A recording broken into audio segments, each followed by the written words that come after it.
So I read about a week ago that the average single family home in the US is selling for $400,000.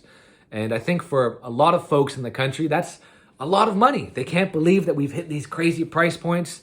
But of course, it all depends on where you are.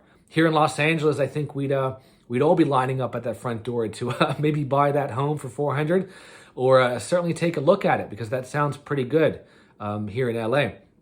So of course, the fundamentals of every market, every localized market, it can vary so much. So whenever we're looking at making a decision, we have to delve into that little niche market and look at what's going on.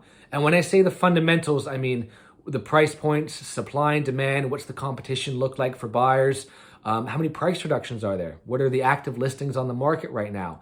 All of these things that are almost tangible. We can look at them, we can look at the statistics. Those are all kind of the easy things in my mind. And I think a lot of people might forget about, a lot of it is about perception as well. So if we look at different states, and I added this in the email below, but if we look at some areas in Louisiana where homes they were taking 70 days to sell, and now they might be taking 56 days to sell. For them, they're thinking, wow, the market's actually picking up in the past month. We're seeing more activity, there's more competition. But for us in LA, we don't even really deal with time frames like that, 50, 60, 70 days on the market.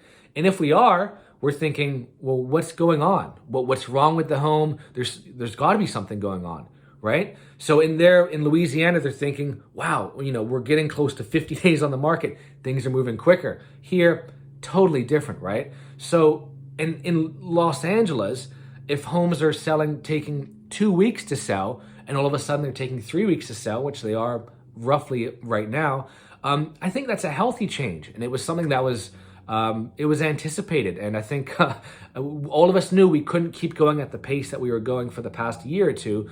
That couldn't go on forever. So right now, if we're going from 14 to maybe 23 days on the market, I think that's healthy. And a lot of people in LA think that's healthy. Take those numbers to Louisiana, and that's very different. And to almost complicate things even more, when you look at folks moving from state to state, again, the perception of what they're used to can change so much. Another really quick example, and then I'll cut this video short for today. A lot of investors from California, if we can get a 5 or a 6% cap rate on our investments, let's say it's an 8-unit apartment building, we're pretty happy. In another state, they'll say, what the heck are you putting your money into? And they won't go for anything for under a 10 or a 12% cap rate. So of course, understand the fundamentals of what's going on in your micro market, but also the perception of what's going on. Because when you speak with someone from that other market, they might tell you the market's picking up. But in reality, homes are still taking 55 days to sell. Consider that into your overall decision, and always reach out to a local expert to help you best.